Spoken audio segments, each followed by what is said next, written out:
신비의 바벨론 종교 5번째 시간입니다. 이집트의 신들이 어떻게 해서 전 세계로 전파되었는지 살펴보도록 하겠습니다. 인용한 성경은 한글 킹제임스 성경입니다. 한 명의 신의 특징들이 이렇게 아들들과 딸들에게 전해졌습니다. 이렇게 되면 시간이 지나게 되면 쿠스, 림롯, 탐무스 중에서 누구를 말하는지 모르게 됩니다. 예를 들어서 헤라클레스는 머지않아서 림롯, 탐무스, 심지어 셈을 뒤섞어 놓은 거대한 혼합 인물이 되었습니다. 대부분의 여신들이 달의 여신으로 알려진 것과 같이 대부분의 신들도 과거 언젠가 태양신, 초목, 하늘, 지하세계의 신들, 창조자, 심지어 중보자나 구속주 신들이라고 불렸습니다. 그렇지만 사실 5명의 실제 인물들에서 이렇게 많은 신들이 나온 것입니다. 바벨론 종교의 가장 중요한 부분을 한번 살펴보도록 하겠습니다. 이 모든 것은 사실 암소와 함께 시작되었습니다. 아주 정확한 것은 아니지만 암소는 어머니 신으로서 세미라미스의 가장 초기 형태 중 하나였습니다. 닌순이라는 이름으로 머리에는 초승달을 상징하는 뿔들과 그 속에 태양 온반을 가지고 있는 암소로 그려졌습니다. 그녀는 길가메시의 어머니로서 닌순이 된 것입니다. 그렇지만 이집트에 왔을 때는 약간 바뀌었습니다. 믿거나 말거나 이 아름다운 여인은 실제로 암소 여신과 동일 인물입니다. 하토르 말입니다. 하토르로서 그녀는 호루스의 어머니입니다. 하토호르라는 말은 사실 호루스의 집 또는 호루스의 자궁이라는 이집트어입니다. 따라서 그녀는 사실 이시스인 것입니다. 그러나 대부분의 이집트 미술 작품에서 그녀는 또한 암소의 머리와 귀를 가지고 있습니다. 학자들은 신들의 수는 제한되어 있는데 대단히 많은 이름들이 있다는 것을 점점 더 알아내게 되었습니다. 아즈텍 초승달에서 보는 것처럼 뿔 모양의 상징은 전 세계에서 찾아볼 수 있습니다. 이시스에게서도 뿔 모양의 초승달을 찾아볼 수 있고 아즈텍 초승달에서도 볼 수 있습니다. 이렇게 소를 시초로 해서 어머니 신들의 무리가 나오게 된 것이고 각 여신에게는 작은 꼬마 녀석이 함께 따라다니게 됩니다. 몇몇 신들이 있습니다.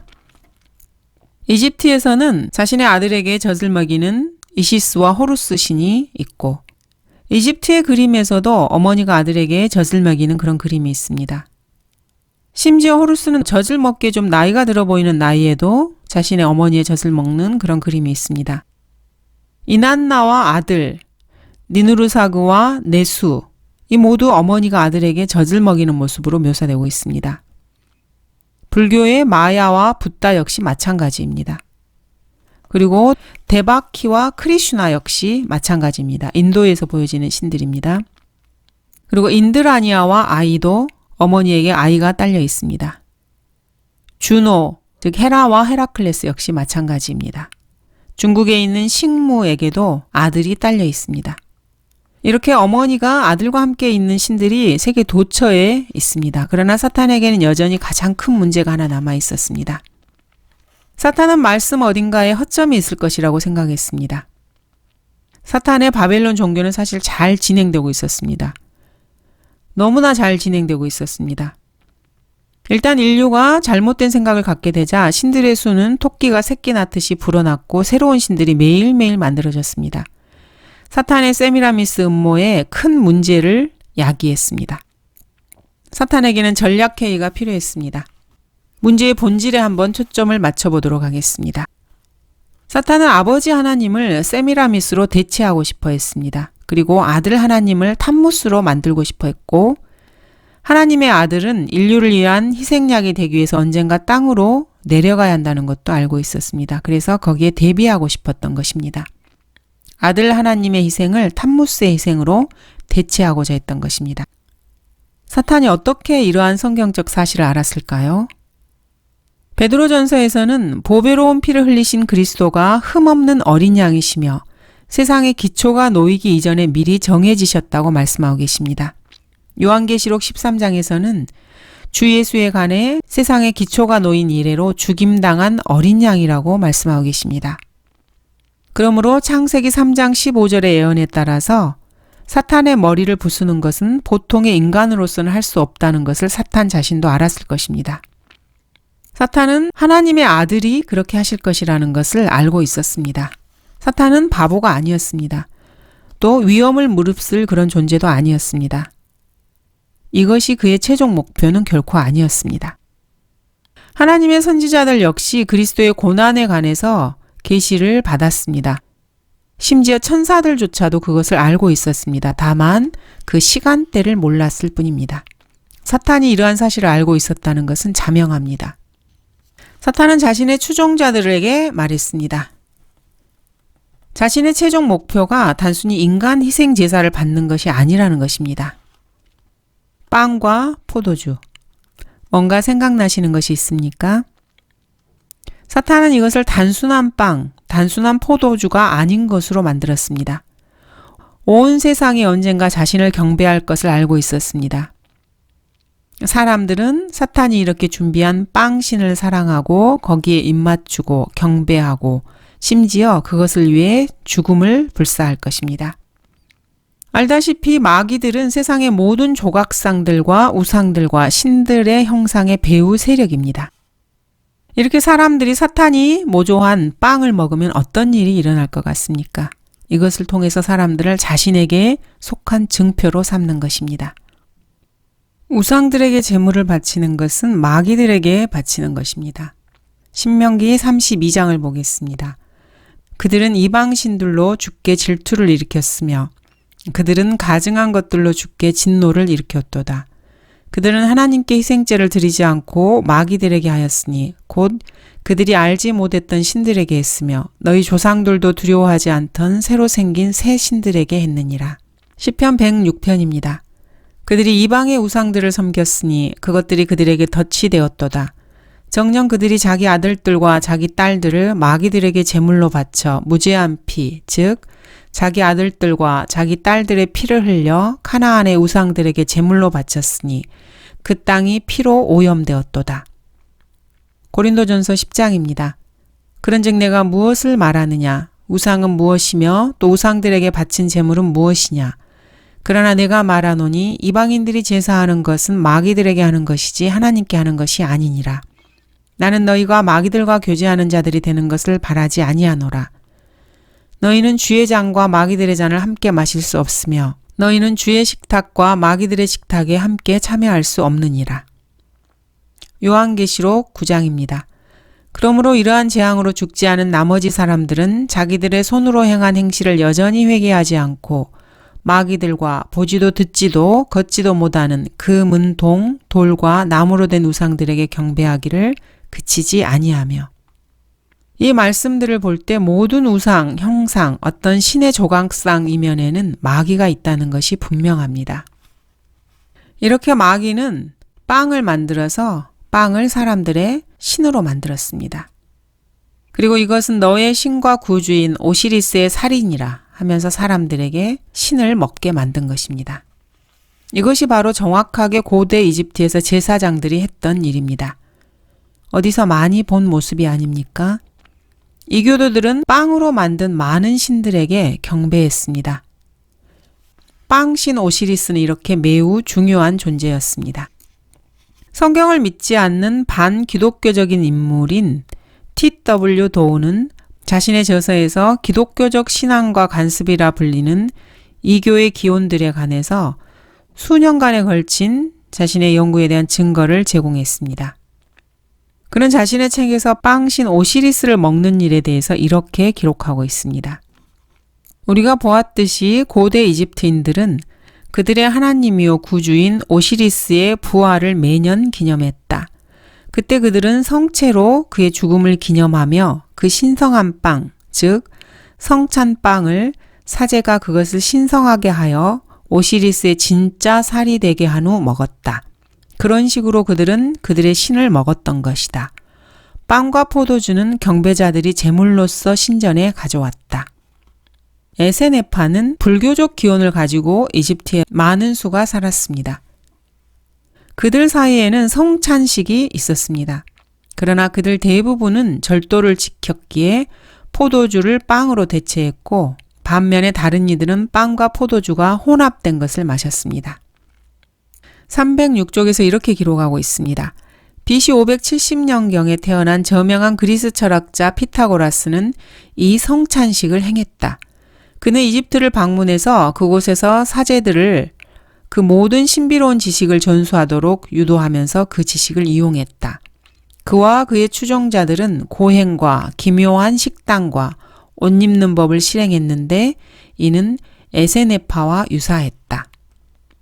그리스도인이 아닌 제임스 고지 프레저 경 역시 20세기에 가장 영향력 있는 책들 중 하나라고 부르는 골든바우에서 신을 먹는 개념에 대해서 기록하고 있습니다. 여기서 그는 일본의 아이노와 그들의 수수, 곧 신성한 곡물신에 헌신하는 것에 대해서 이렇게 기록하고 있습니다. 그들은 새로 수확한 수수로 만든 빵을 먹기 전에 그에게 기도하며 그에게 경배한다. 첫 열매들에 내재되어 있는 신성이 명백하게 규정되지 않았는데도 그들은 그 신성을 먹기 위해서 엄숙하게 준비하고 규정된 의식을 준수한다. 그렇지 않았을 경우에는 위험이 초래되는 것이다. 따라서 새로운 곡물을 먹는 일 또는 신과의 어떤 영적 교감으로 부적절하게 묘사해서는 안 된다. 즉 의식의 모든 추이를 어떤 강력한 영과의 교감으로 묘사해서는 안 된다. 다르게 말하자면 일본의 아이노는 곡물빵을 먹을 때 자신들이 그들의 신을 먹고 있다고 믿었던 것입니다. 반죽 덩어리로 만든 신을 먹는 일도 있습니다.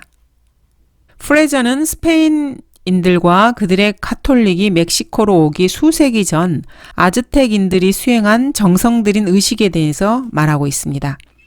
한 의식에서는 1년에 2차례 5월과 10월에 그들은 비트질리 푸즈틀리라고도 불리는 그들의 태양신 후이트질 로코크틀리의 형상을 반죽으로 만들어서 그것을 조각조각 부수었습니다. 그리고 그 조각들을 그의 경배자들이 엄숙하게 먹었다고 말하고 있습니다. 그는 다른 빵신 의식을 열거한 뒤에 이렇게 말하고 있습니다. 이 흥미로운 단락에서 우리는 고대 멕시코인들이 심지어 기독교 선교사들이 도착하기 전부터 성변화, 즉 빵이 마술과 같이 신으로 변하는 이런 교리를 완전히 잘 알고 있었다는 것을 볼 수 있다. 그들의 종교의 엄숙한 의식들에서 그들은 이러한 실행을 했다. 그들은 빵을 봉헌함으로써 자신들의 사제들이 신의 실제적인 몸으로 그 빵을 변화시킬 수 있다고 믿었다. 그래서 이러한 봉헌된 빵에 참여한 모든 사람들은 그 신성한 몸의 일부를 자신들 안에 받아들이고 그 신과의 새로운 신비로운 교제 속으로 들어간다고 믿었다. 아즈텍인들이 12월 동지 동안에 행한 또 다른 유사 의식들에서는 그 신의 반죽 형상을 만들어서 촉 끝에 부싯돌이 달린 짧은 화살을 그 형상에 쏘는 일이 포함되어 있었습니다. 그것은 후이트질로 포크틀리의 몸을 먹을 수 있도록 그 신을 죽이는 행사로 불렸습니다. 그 심장과 다른 부분들이 분리된 뒤에 모든 남자들이 이 성체를 먹었습니다. 테오쿠알로, 즉 신이 먹힌다 이렇게 불리는 행사였습니다. 흥미로운 것은 터너와 코울터의 딕셔너리 오브 에인션트 디티스에 따르면은 후이트질로포크틀리가 아즈텍의 주요 신이자 그들의 태양신이고 폭풍의 신, 번개의 신이며 코아틀리쿠에의 아들이라는 사실입니다. 이것은 마치 바알과 탐무스의 이야기를 듣는 것 같습니다. 코아틀리쿠에가 로마 카톨릭의 동정녀 마리아에게 비견되는 모습을 볼 수 있습니다. 후이트질로 포크틀리가 그녀의 아이라는 사실을 보게 됩니다. 이렇게 기록하고 있습니다. 후이트질로 포크틀리는 아즈틀란, 즉 아즈텍인들의 전설적인 섬 본향인 아즈틀란에서 코아테펙, 뱀의 언덕까지 몹시 힘든 여행에서 그의 백성을 인도했다. 코아테펙 바로 그곳에서 그가 다시 태어났다. 후이트질로포크틀리의 어머니 코아틀리쿠에는 어느 날 신전을 청소하던 중 깃털들을 자신의 블라우스에 쑤셔 넣어 감추었다. 청소를 끝내고 가서 깃털들을 꺼내려고 보았더니 사라지고 없었다. 그리고 자신이 임신한 것을 알게 되었다. 이 신성한 수태는 신이 자신의 재탄생을 시작한 일이었다. 다른 묘사들에서 보이는 그의 모습은 그의 왼편에 벌새 깃털들이 있고 뱀처럼 생긴 막대기를 들고 있는 것이다. 인신 제사들이 후이트질로포크틀리에게 빈번히 드려졌다. 여기서 묘사하고 있는 신들은 매우 낯이 익습니다. 세미라미스가 이런 남미에서 코아틀리쿠에로 묘사되고 있고 틀라졸 테오틀, 즉 흑마술의 여신으로 묘사되고 있습니다. 그리고 헤카테로 묘사되고 있습니다. 탐무스는 후이트질로포크틀리, 바알, 아도니스, 아티스, 호루스와 같은 신입니다. 코아틀리쿠에는 미심쩍지만 카톨릭의 동정녀 마리아와 같다고 이야기가 되었습니다. 후이트질로포크틀리는 예수라 불리는 카톨릭 빵, 즉 성찬빵 신과 대단히 유사해 보입니다. 카톨릭 체계가 멕시코에서 그렇게 쉽게 받아들여진 것도 전혀 놀라운 일이 아닙니다. 이 신은 태양의 신을 모방하고 있습니다. 이집트에서 이것은 주문처럼 작용을 했습니다. 사람들은 빵이 실제로 그들의 신으로 변화되었다고 믿었습니다. 제사장들은 많은 모양들을 시도했습니다. 그러나 사탄이 가장 선호한 것은 태양 모양의 동그란 오시리스 빵이었습니다. 이 오시리스 빵의 힘은 참으로 믿기지 않을 정도였습니다. 사탄이 땅을 통제하는 것을 돕는 것이었습니다. 태양신으로서의 탐무스는 아수르, 아슈르, 아우라 마즈다, 샤마슈로도 알려졌습니다. 사탄의 계획은 이러한 태양신으로서의 탐무스를 온 세상이 경배하는 유일신으로 만드는 것이었습니다. 사탄의 계획은 거의 완벽한 것처럼 보였습니다. 한 가지 작은 문제를 제외하고 말입니다. 사탄이 만들어낸 다른 모든 신들과 여신들을 어떻게 해야 할지 문제가 생긴 것입니다. 그것이 바로 문제였습니다. 모든 우상의 배후에는 마귀가 도사리고 있습니다. 마태복음 24장은 이렇게 말씀하고 있습니다. 그때 왕이 왼편에 있는 자들에게도 말하기를 너희 저주받은 자들아 내게서 떠나 마귀와 그의 천사들을 위하여 준비한 영원한 불 속으로 들어가라. 마귀들은 영적인 존재들입니다. 그리고 인간 중에서 최악의 군상들처럼 비열하고 잔인하며 무엇보다도 이기적인 자들입니다. 그들이 도시들과 지역사회, 심지어 국가들에 대한 자신들의 권세를 포기한다는 것은 말도 되지 않습니다. 따라서 우상들 배후의 마귀들은 누가 땅에서 가장 강력한 신인가를 알기 위해서 서로 간에 싸웠습니다. 서로 자기가 우위를 점하기를 원했던 것입니다. 나라마다 서로 다른 신들을 사실은 같은 신이었지만은 서로 다른 이름으로 동일한 신을 섬기면서도 서로가 우위를 점하기 위해서 싸웠던 것입니다. 마귀에게는 이 문제에 대한 해결책이 필요했습니다. 그리고 마침내 완벽한 작전을 만들어냈습니다. 사탄은 이 모든 것이 어린아이 신에서 기인했다는 것을 알고 있었습니다. 그것이 바로 바벨론 종교의 본질이었습니다. 이들은 세미라미스를 내세워서 사람들의 기도에 응답하게 하고자 했습니다. 세미라미스를 이용한 것입니다. 세미라미스를 통해서 인류를 자신에게로 모아 자신을 경배하게 만들고자 했습니다. 마귀는 사람들의 눈을 하나님으로부터 떼어내는데 혈안이 되어 있는 존재입니다. 아기가 신이라면 기도 응답이 안 된다는 것입니다. 아기 태양신, 사람들이 아기에게 뭔가를 간구하기 위해서 옵니다. 그럼 아기는 어린 양을 부리며 싫어하는 것이죠. 사람들의 눈에는 그렇게 비칩니다. 화가 난 신을 어떻게 진정시킬 수 있겠습니까? 이 아기의 어머니, 하늘의 여왕을 사람들은 떠올리게 됩니다. 사람들은 이 아기 신에게 기도의 응답을 받기 위해서 그 아기의 어머니 신에게 뇌물을 먹이는 것입니다. 그리고 이 신은 빵과 술 제물을 좋아하는 여신인 것이죠. 하늘의 여왕에게 사람들은 빵과 술 제물을 가져다 주는 것입니다. 이것이 우스갯소리로 보이십니까? 아닙니다. 성경은 이렇게 기록하고 있습니다. 에레미야서 44장입니다. 그때 자기 아내들이 다른 신들에게 분향하는 것을 안 모든 남자들과 곁에 섰던 모든 여인들, 곧 이집트 땅 파드로스에 거하는 모든 백성의 큰 무리가 에레미야에게 대답하여 말하기를 내가 주의 이름으로 우리에게 고하였던 그 말에 대하여 우리가 내게 경청하지 아니하리라. 그러나 우리는 분명 우리들의 입에서 나간 것은 무엇이든지 행하리니 우리와 우리의 조상들과 우리의 왕들과 우리의 고관들이 유다의 성읍들과 예루살렘의 거리들에서 행했던 대로 하늘의 여왕에게 분향하며 그 여왕 앞에 제물로 술을 부으리라.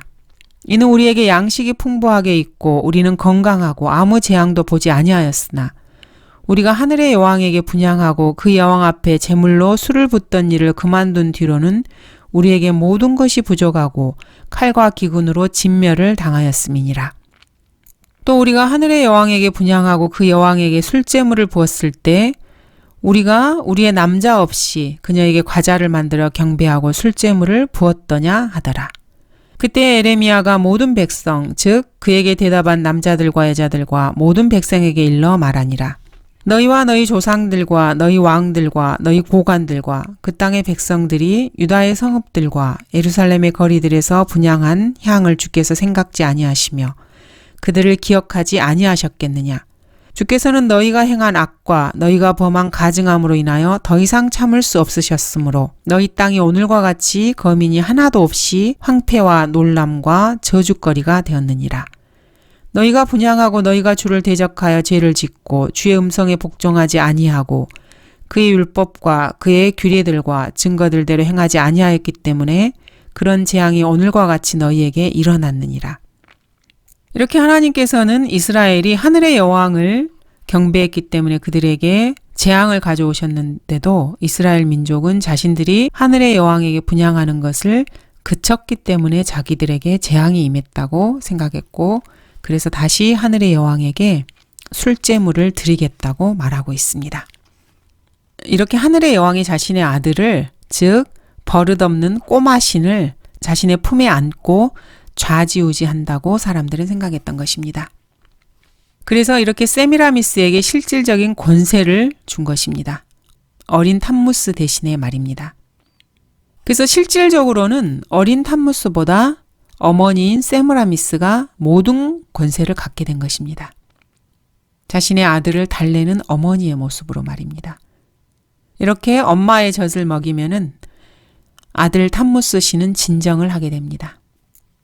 그러면 사람들이 기도할 때 이 아들 신의 답변이 바뀌게 되는 것입니다.